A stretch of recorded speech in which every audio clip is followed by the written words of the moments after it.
I'm Maria Fernanda Treviño. I'm Alan Valencia. I'm Marshall Daigle. I'm Carlos Fernandez. I'm Andrew Taggart. Alright, on today's agenda for Bert, we are going to discuss what is Bert, as well as problem description, data, explaining the data as well, analyzing it, and then solution and implementation. And we'll finish off with other notes and finally our conclusion as well. So Bert is one of 6 places to eat on the University of San Diego. The type of food that they have there can vary from grilled food, sushi, sandwiches, as well as coffee, pastries, and small snacks. It is located at Mother Rosalie on the 1st floor at the end, open to all students as well. And it is fairly kind of small, so it does get very busy, and that leads us to the reason why we chose to do Bert. It is a very crowded place where a lot of students at USD go and try and get a quick snack in between classes or after classes. Alright, so next we're going to look at the problem description. So by analyzing the times that the Bistro is faced with the largest lines, we plan to use process capacity analysis to determine whether the Bistro could optimize their operations by adding a 3rd register or through some other means. So during peak times, both registers are used. 2 employees take orders while 3 employees make food in the back. The orders are written on the paper slips with the customer's name and handed to the correct employee, who then makes the food and calls out the customer name to come pick up their food.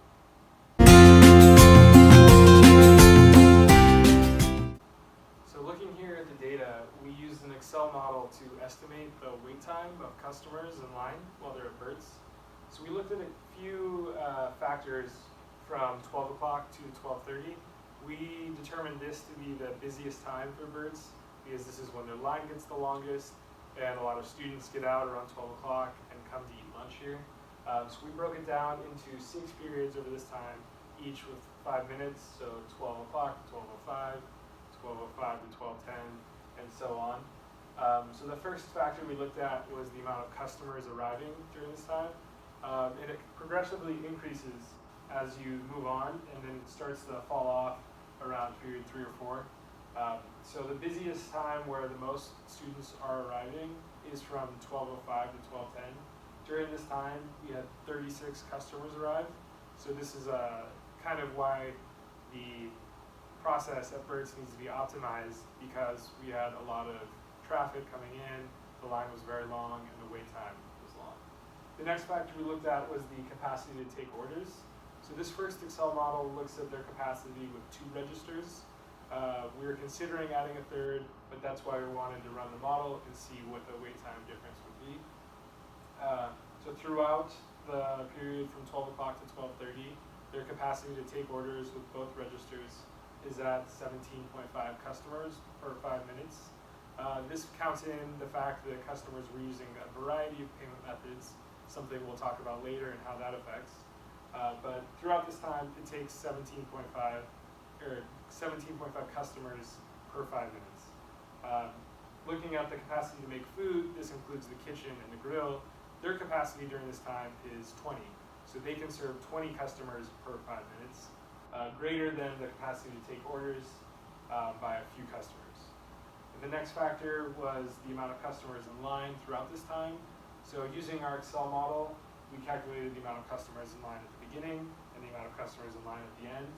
And as you can see, the greatest period of customers was at the end of 12:05 to 12:10, when there were 25 customers in line.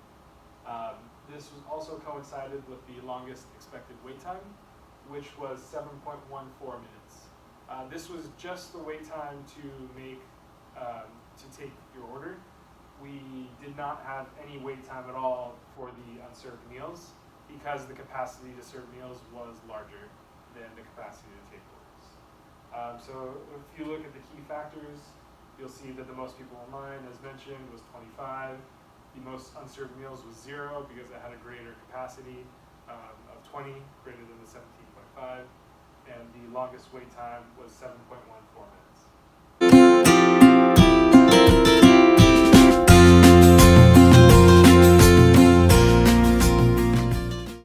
If you look at the data for the Excel model with 3 registers. The biggest difference that you'll note is that the capacity to take orders per 5 minutes increases from 17.5 to 26.3. So this is great. This means that we can serve 26.3 customers now as to the 17.5.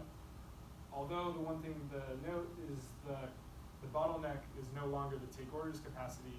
The bottleneck now becomes the make food capacity, which is only 20 over a 5-minute period. This is very important because it means that although we would be increasing the capacity to 26.3 over a 5-minute span, we wouldn't be able to utilize all of that because the kitchen would only be able to produce 20 meals per 5 minutes. So if you look at the figures, you'll see that expected waiting time in line drops all the way down to 1.86 minutes. Although the expected waiting time for the food now increases to 5 minutes. So the big difference as noticed was the increase in capacity of taking orders. The longest total wait time is now 6.86 minutes.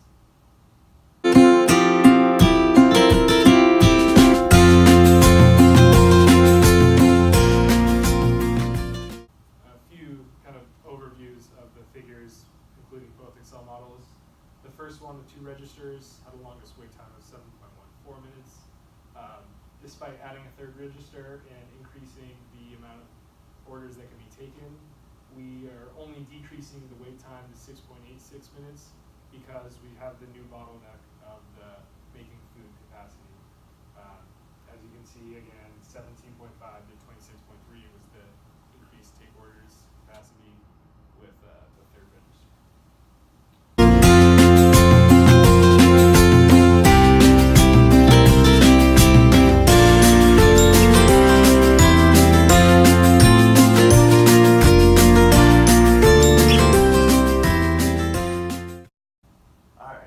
Next, we're going to look at other notes that we noticed while taking the data for our model, but weren't necessarily reflected within the model. So the first note was that one cashier often needed to help the others, which slowed the entire process down because that takes time away from both cashiers.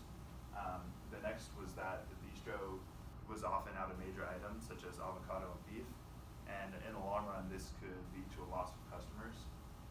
And then, although we noticed that it is important for any business to retain their customers, we thought that this might not be quite as important for Bert's, since it's owned and operated by USD, and many of the other food options are also owned and operated by USD. So if a customer decides to leave Bert's, they'll likely still end up making money off of them somewhere else. And then one of the important key ones here was that the customers who paid with credit card took twice as long as those who paid with dining dollars or campus cash, which really added a lot of time to the take orders. And then lastly, despite the long lines and shortage of items, very few customers who entered the bistro then decided to leave and eat somewhere else, which indicates that a lot of the customers kind of knew what they were getting into when they arrived. So I'd like to sum up all that we talked on the data. We have 3 big solutions or implementations. The first one is that adding a 3rd register is not recommended. It will speed up the process of payment, but it will stack up the process of making food. The second one is during peak hours, we recommend only, as Marshall mentioned, the payment method to be with dining dollars or campus cash. Paying with credit card is a bit of a hassle here at school. And then lastly, the reduction of food options on the menu, and the reduction of food options in the menu will speed up the process as well.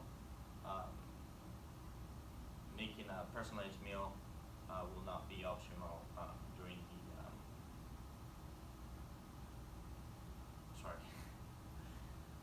the during the busy hours. Thank you.